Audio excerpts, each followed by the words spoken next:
শুভেচ্ছা। পরিস্থিতি এমন যে আসলে আমরা কেউই কাউকে বিশ্বাস করতে পারছি না যে কি হতে যাচ্ছে বা কি হচ্ছে, কোনো প্রশ্নের উত্তরও নাই।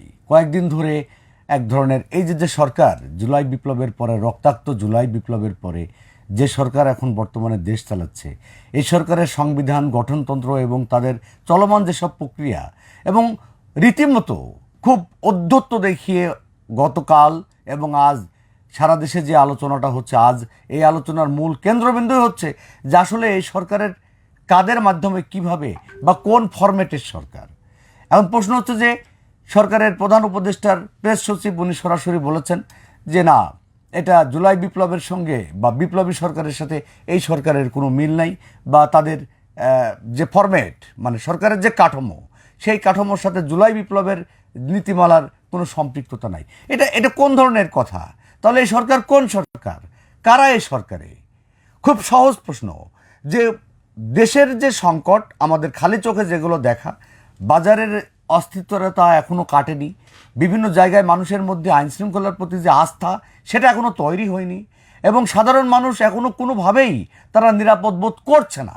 আমি খুব জোরের সঙ্গে বলছি, বিভিন্ন জায়গায় রাজনৈতিক যে দুর্বৃত্তায়ন বা দখল, বা তারপরে প্রশাসনিক লেভেলে কে কখন কোথায় পরিবর্তন হচ্ছে, কার কোথায় পোস্টিং হচ্ছে, কোথায় আগুন লাগছে, কোথায় মানে সব মিলে যে হজবরল একটা প্রেক্ষাপট চলছে, তার দায়টা কে নেবে? সব থেকে বড় কথা হচ্ছে যে আমরা ফ্যাসিস্ট দুর্বৃত্তদের বা বিচার চেয়েছি, এর জন্য আমাদের বিপুল পরিমাণ প্রাণ দিতে হয়েছে, রাজপথে শহীদ হয়েছে আমাদের সন্তানেরা, আমরা নানাভাবে ক্ষতির মুখে পড়েছি। তাহলে তার বিচারটা তো হবে। সেই বিচারের লক্ষণ যদি এরকম হয় যে এইসব অপকর্ম যারা করেছে সেই ফ্যাসিস্টের দোসর, প্রধান দোসর শেখ হাসিনা নিজে তো পালিয়েছে, এটা দৃশ্যমান সত্য, আমরা দেখেছি। তার তার সহযোগী যারা ছিল, যেসব বড় বড় চাই, তাদেরকেও বিভিন্ন সময়ে এই সরকার ক্ষমতায় থাকা অবস্থায় তারা দেশ ছেড়ে চলে গেছে। কিন্তু কিভাবে গেল? কারা তাদেরকে দেশ থেকে পাঠালো? কোন মাধ্যমে তারা এই দেশ থেকে চলে যেতে পারলো? তার কোনো জবাব কেউ দিতে পারে না। এখন যারা ক্ষমতায় আছে তাদেরকে জিজ্ঞাসা করলে তারা জানে না। তাহলে এটা কি ভৌতিক ব্যাপার না যে এই দেশ ছেড়ে এই সব লোকজনগুলো চলে গেল বা এখনো চলে যাচ্ছে, এখনো তারা নিরাপদে আছে সেই সচিবালয়ে, যেটা আমাদের শক্তির সবচেয়ে বড় প্রাণকেন্দ্র, সেখানে যেসব সচিবরা শেখ হাসিনার সময়ে জনগণের রক্ত চুষে খেয়েছে বিভিন্ন প্রকল্পের দ্বিগুণ, তিনগুণ, পাঁচগুণ টাকা নিয়ে, এবং তারা একটা মানে রাম রাজত্ব তৈরি করেছিল এই দেশটাতে, তারা এখনো বহাল তবিয়াতে আছে। অথচ এই দেশটা চলছে কিভাবে?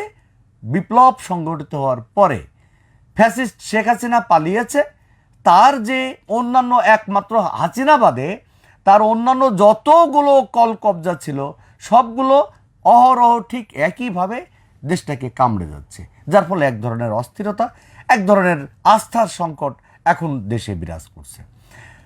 এই সরকার সংস্কার সংস্কার একটা কথা বারবার বলছেন, আমাদেরও পছন্দ হচ্ছে, দেখা যাক কি হয়। ভাই, সংস্কার করেন কিন্তু বাঁচিয়ে রেখে, তো মানুষের আস্থাটা তৈরি করে, তো মানুষ আপনাদেরকে ক্ষমতায় রাখবে কেন?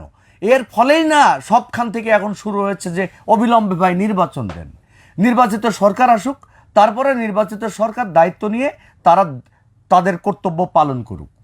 কিন্তু এখন যে সরকার চলছে, আমি আপনাদের সামনে যখন বসে কথা বলছি তখন বাংলাদেশ সহ বিশ্বের বিভিন্ন মিডিয়ায় সবথেকে গুরুত্বপূর্ণ প্রশ্ন হচ্ছে যে এই সরকার তাহলে কারা? কেননা তারা ইতিমধ্যেই জুলাই বিপ্লবের যে অর্জন সেটাকে এক ধরনের অস্বীকার করেছেন। আমরা দুপুর থেকে বিভিন্ন মিডিয়ায়, আমি নিজেও বেশ কিছু মিডিয়ার সাথে পড়াশোনা করে আমার যেটা মনে হলো যে জুলাই, এই যে ছাত্রগণ অভ্যুত্থানের মাধ্যমে যে এই যে যে অর্জন, ইতিহাসের একটা বিরল অর্জন, সেই অর্জনটা আস্তে আস্তে আমরা হারাতে বসেছি। এবং সেই অর্জনের যে বীর যোদ্ধা এবং তাদের যে ক্ষয়ক্ষতি হয়েছে এবং যাদের প্রাণ গেছে, আসলে তারা ইতিহাসে কখনো ঠাঁই পাবে বলে আমার মনে হচ্ছে না। এবং এর পিছনে একটা সুদূর প্রসারী ষড়যন্ত্র আছে কিনা, চক্রান্ত আছে কিনা, এবং সেই চক্রান্ত, সেই ষড়যন্ত্র পতিত শেখ হাসিনার যে সিপাহ সালাররা ছিল তারাই করছে কিনা, বা এখন যারা ক্ষমতায় আছে তাদের সাথে তাদের কোনো যোগসূত্র আছে কিনা, সেটা আবার আমাদেরকে ভেবে দেখা দরকার। আমি এই আলোচনা সংক্ষিপ্ত করব। সবখানের যে প্রশ্ন যে আসলে দেশ চালাচ্ছে কারা, সেই প্রশ্নের কোনো উত্তর নাই। কারণ এখনও সেই যারা জুলুমবাজ ছিল, যারা সিন্ডিকেট ছিল, যারা সাধারণ মানুষের রক্ত চুষেছে, যারা বিভিন্ন জায়গায় রাম রাজত্ব কায়েম করেছে, সবখানে সেই রকম অবস্থায় বিরাজ করছে। কোনো জবাবদিহিতা নাই, মানুষের আস্থার সংকট, এবং মানুষ কখনোই কোনো বিষয়ে তারা ভালো করে বলতে পারছে না যে না দেশটা ভালোই চলছে, আমাদের প্রত্যাশা এরকমই ছিল। তা আমাদের প্রত্যাশা পূরণের জন্য আমরা প্রাণ দিয়েছি, রক্ত দিয়েছি, অথচ দেশটা সেরকম চলছে না। আমি আশা করব বোধোদয় হবে, এবং যারা আছেন এখন রাষ্ট্রীয় ক্ষমতায় তারা শক্ত হাতে হাল ধরবেন। দেশ চালানো এই সুশীল বলেন, মানবতা বলেন, মেধা বলেন, এসব তুচ্ছ। দেশ চালানোর দরকার হচ্ছে সাহস এবং শক্ত হাতে হাল ধরে এই বীরত্বের সঙ্গে এই দেশটাকে রক্ষা করা, বা জনগণকে তাদের আস্থা এবং ভালোবাসা অর্জন করা। তাহলে দেশটা চলবে। স্বাধীনতা অর্জনের থেকে যেমন রক্ষা করা কঠিন, ঠিক তেমনিভাবে দেশ চালানো শুধু মুখের কথা না, একেবারে কাজে প্রমাণ করতে হবে যে দেশ এই নিয়মের মধ্যে, সবাইকে এইভাবে শৃঙ্খলার মধ্যে চলতে হবে। সবাইকে ধন্যবাদ, আবার দেখা হবে।